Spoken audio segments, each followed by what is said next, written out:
Hello, and welcome to show number 2601 of Eyes on Success, a weekly program empowering the visually impaired with expert advice, personal stories, and the latest in technology and accessibility. I'm Nancy Goodman Torpey. And I'm Pete Torpey. This week, we have a special guest to help us kick off our 16th year of hosting and producing Eyes on Success. Although some of you may not know his name, Glen Gordon was the driving force behind JAWS for Windows. In this two-part series, we'll talk with Glen about his journey as a blind youth, his interest in radio, and what led him to become a leader in accessibility. Glen will also share his struggles with overcoming years of tension and anxiety. But first, for our tip of the week. This week's tip comes from Glen Gordon. Don't be afraid to ask others for help. But this comes with a caveat. First, do as much research as you can. And when you're asking that other person for help, let them know all the things that you've experimented with on your own that you've not had a satisfactory answer from. In my experience, if you do that, those other people are going to become cheerleaders for you because they realize that you're invested in whatever the topic at hand is. Conversely, if you just ask them to solve the problem for you, what's in it for them? You haven't tried to solve it. So that's something that I think has served me well. And it's served others well when they've come to ask me because my response is pretty similar. If they're in the business of trying to help themselves, but they need some help, I'm very eager to assist in any way I can. And that has nothing to do with being blind. That applies equally to everybody. Try it yourself, and if you can't, be willing to accept help. Yep, exactly. You are listening to Eyes on Success. Success, success, success, success, success. Let's start by meeting Glen. We are honored to have today's guest on the show. We've known him for about 30 years, and for people who don't know of him, he is the man who is very important in determining how I use my access technology.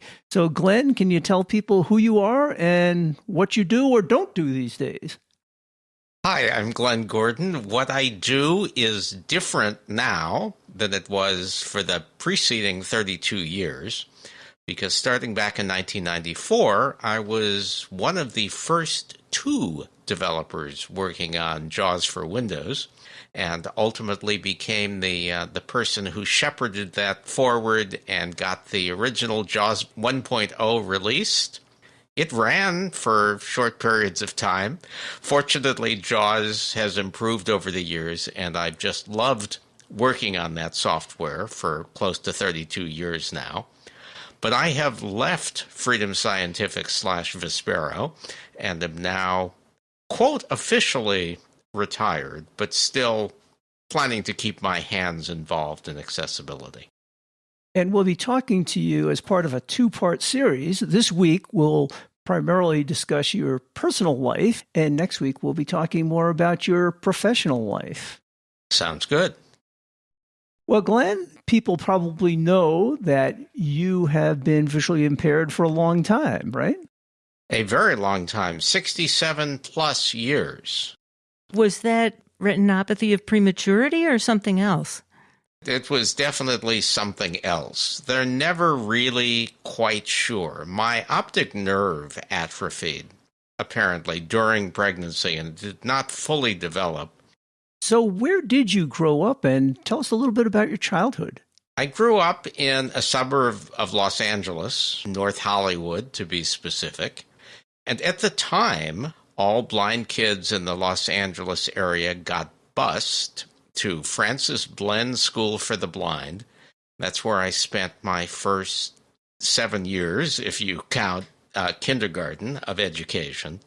Generally, from an education standpoint, it was great because I learned Braille, I learned how to compute basic math.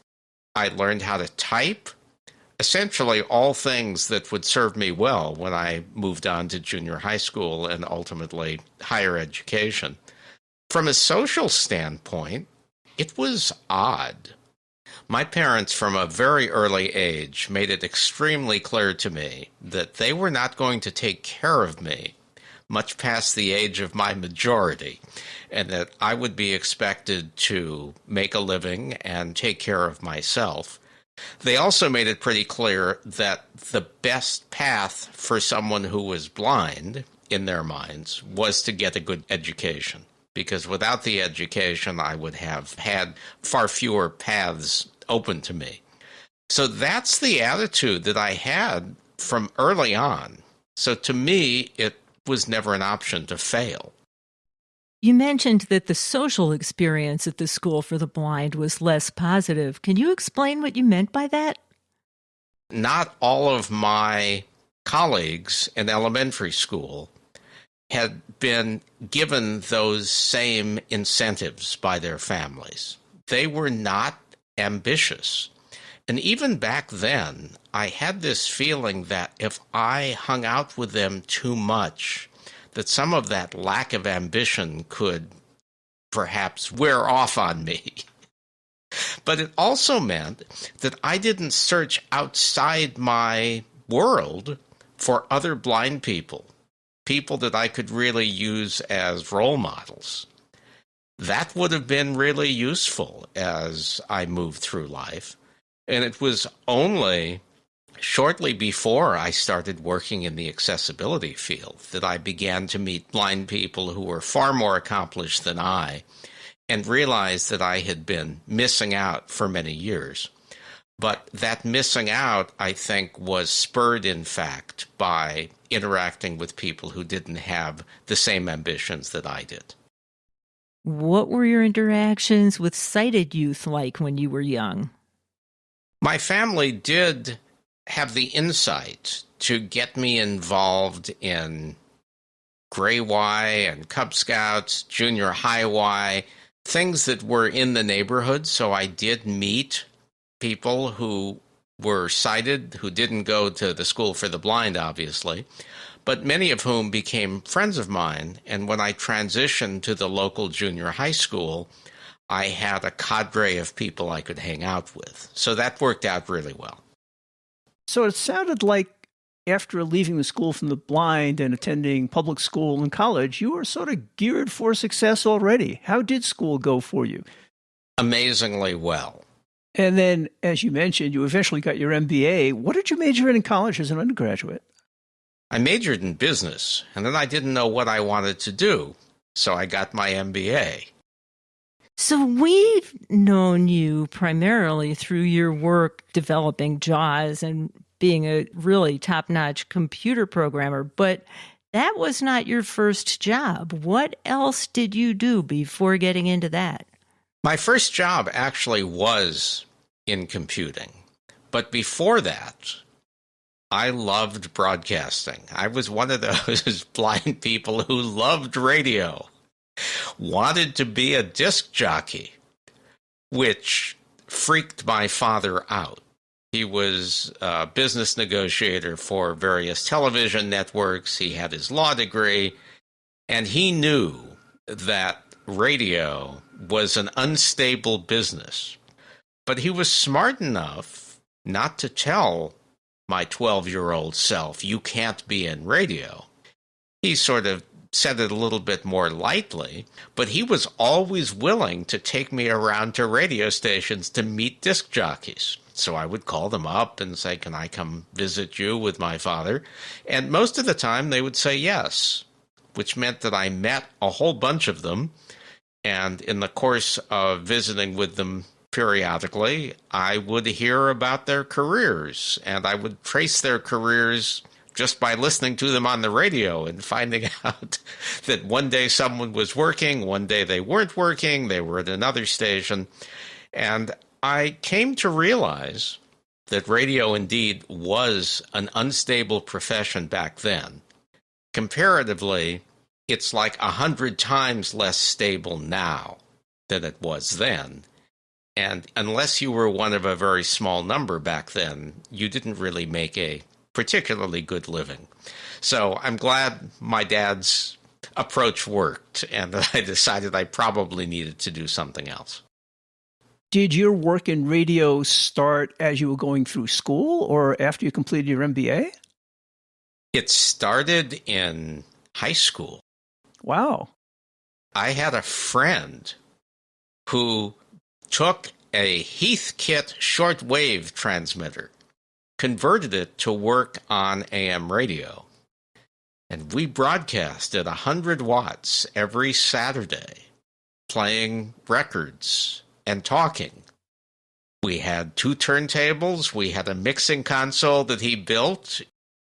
It was more fun than I've ever had in broadcasting since, even though nobody was listening. It was fun until the FCC came and knocked on the door one evening. Oops. That was the end of that. In fact, your career in radio led to you meeting your current wife. It did, in fact. At the time, I was doing 2 radio shows. I was doing a 50s and 60s rock and roll program on the college radio station at Cal State Northridge. I also was hosting an hour-long weekly program talking about disabilities, interviewing people with different disabilities, people working in that field, understanding their lives, not unlike FScast. It was just a little broader in terms of subject matter. So when I heard another radio station where they were basically doing a dating game on the air, where one person would call in, typically a woman, she would then talk a bit about herself, then the host would interview 3 different bachelors. The woman was able to ask each of the bachelors questions, and then she would pick someone to go on a date with, which, by the way, the station did not pay for. It was me, it was a plastic extrusions inspector, and somebody who wanted to take her to bluegrass festivals. I was very careful when I was making my cameo appearance to not mention that I was a computer nerd, nor did I mention that I loved bluegrass. But I was able to sort of sway things in a manner that maybe would make her interested in me. And apparently that worked out. Yes, apparently it did. We were married within 6 months, and it's been nearly 40 years. It'll be 40 years this coming July. Well, congratulations on that. Thank you very much. So I know you're a big collector of records and recordings and really into music these days. And it makes me kind of curious, with your MBA and your background, how did you learn about computers? Because that was eventually your long-term job at Vispero and Freedom Scientific and Hunter Joyce. Remember when I said it would have been really useful to have blind people in my sphere of influence in those early years before I started my MBA program? There were a couple, but there weren't a lot. Back in those days, if you didn't hear about something word of mouth, you likely wouldn't hear it. There was no such thing as the internet, which meant that I completely missed out on the Apple IIe and other early computers that had some level of accessibility, which meant that I was relatively late to the party. Turns out that when I was in my MBA program, they had an HP 3000 mini computer, and I had a VersaBraille. A VersaBraille was this device that had a 20-cell Braille display, a Braille keyboard, and a cassette recorder all together. The cassette recorder was used as a disk drive would be used today to store data off. But the VersaBrailler also worked as a terminal. And so I was able to log into the HP 3000 using my modem, connect, and even though it was not full screen applications, I was able to do quite a bit. HP also had much of their documentation online, which meant that I became sort of a voracious reader of technical knowledge and ultimately gained knowledge of the HP 3000. If you're in business school and you have any aptitude for computing, it is rewarded because there are things to do. There are tasks that need accomplishing, and most people who are in business school have no interest in coding. And the rest of your students and faculty think that anybody who can do any coding at all must be brilliant. So that works pretty well for your reputation. Absolutely. Had I been in a computer science program, who knows where I would have fallen. But there, I began volunteering and then became a student TA in the computer center.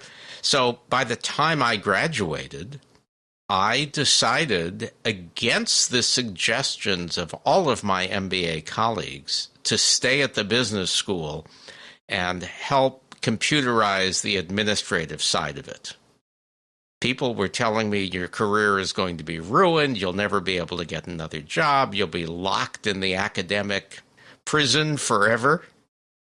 It was a choice of staying at UCLA or working at Hughes Aircraft. Hughes Aircraft was the only company that offered me a job. But I would have really needed to completely uproot myself. And I wasn't delighted about the idea of working in the military-industrial complex. So those two things together caused me to stay at UCLA.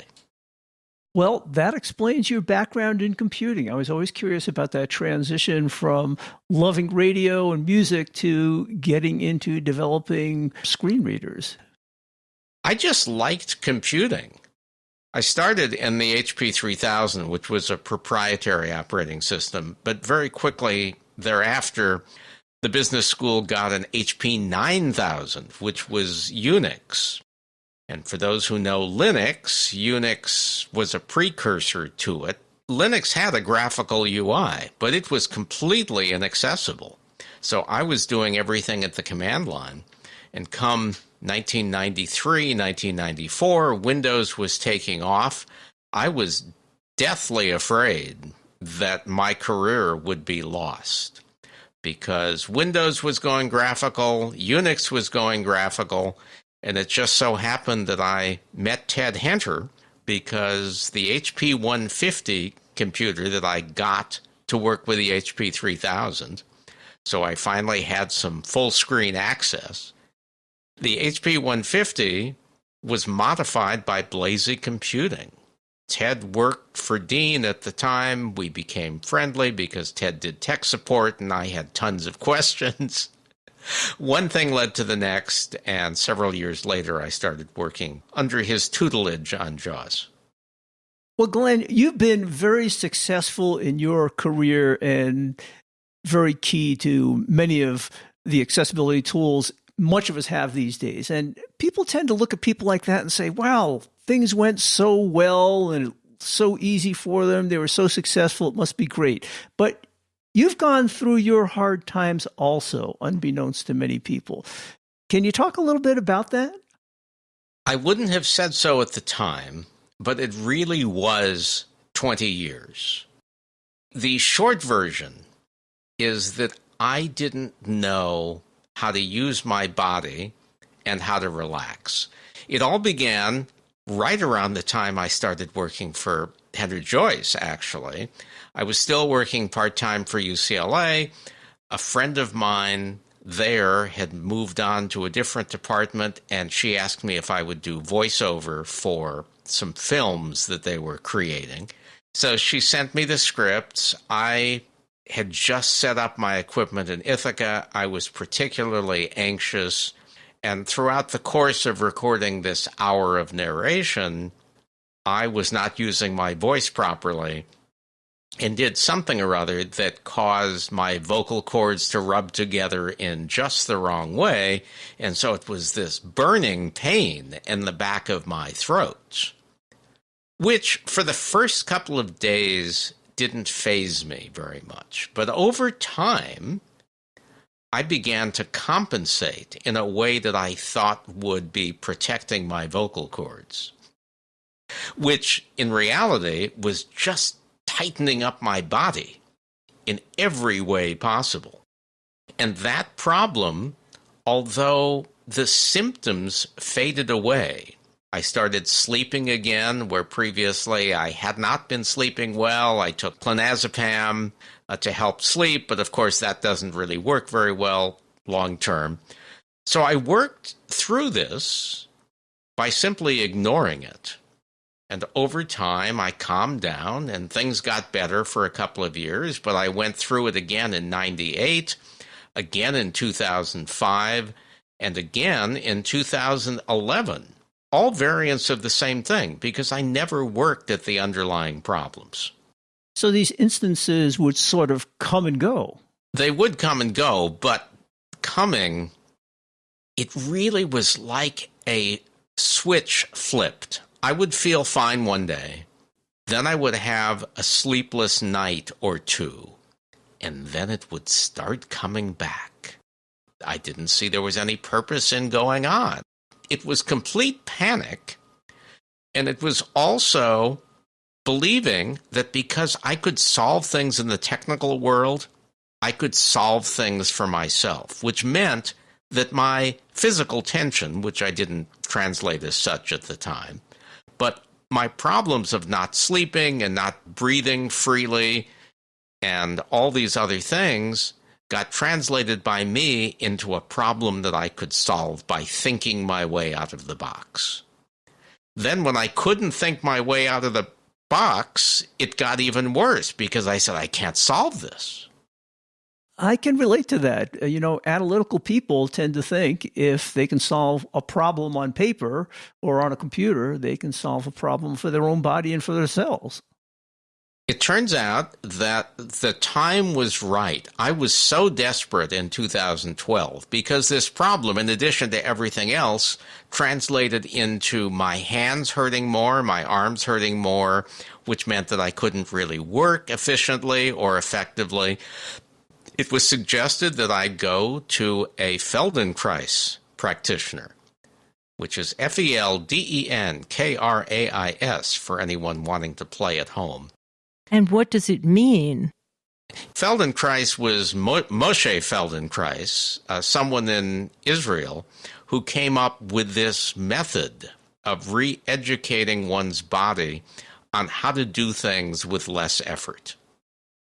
It turns out that by seeing and working with a Feldenkrais teacher for many years, I was able, through her doing gentle manipulations of my body, things like trying to push my arm out to the side, but stopping whenever she picked up the smallest amount of resistance, and then going back into the easy area and gradually moving the arm and other limbs and other parts of my body, trying to get some of that resistance to break down.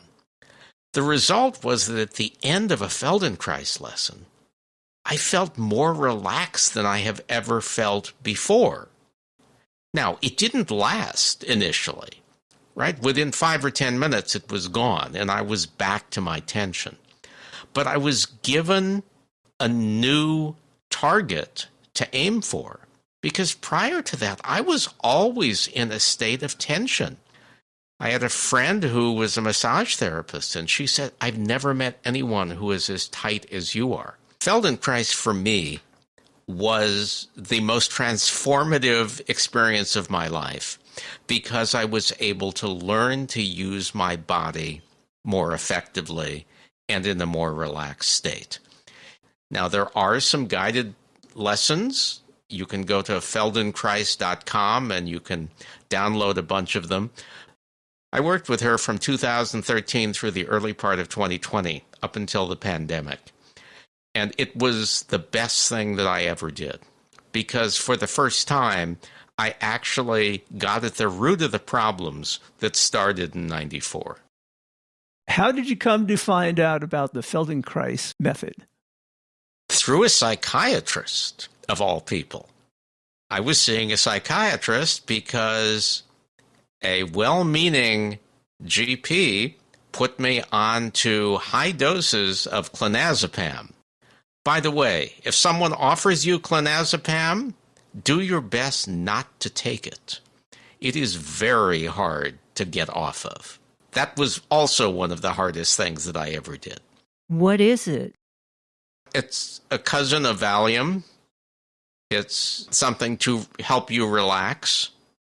But once it gets into your system, it has a very long half-life, and it's very hard to clear your system of it without getting back the symptoms that you originally went onto it for, except when the symptoms come back, they come back like magnified 10 times. So this apparently took many years working with a professional, but you haven't done that since 2020. Is this now something you can do yourself that you've been trained well enough in, and it relieves all the symptoms? I'm sure if I were to see her again, she would find all sorts of places where I'm tense. But if I was 100% tense for most of my life, maybe I'm 10% tense now. It was that profound a difference.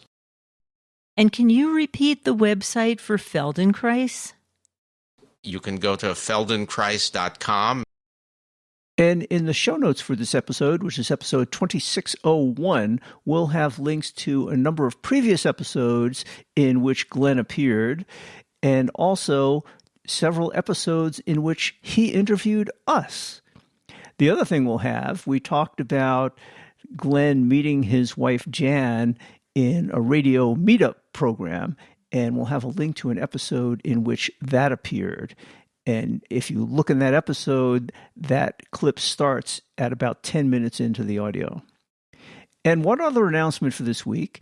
This is the first episode for which we'll start adding transcripts to the shows. So if you're looking for a text transcript, click on the transcript button and download the transcript for that episode. I hope you enjoy that. Let us know what you think. That's it for today's show. Next week on Eyes on Success, we'll be continuing the conversation with part 2 of this 2-part series. And next week, we'll be talking with Glen Gordon about his early work developing JAWS, major changes in screen reader technology over the years, balancing AI with traditional methods, and Glen's retirement plans to improve accessibility in some open source projects. You've been listening to Eyes on Success, available wherever you get your podcasts. For show notes, resources, and more information, visit our website at eyesonsuccess.net. Thank you for being part of our community. Until next time, I'm Peter Torpey. And I'm Nancy Goodman Torpey. Thank you for listening.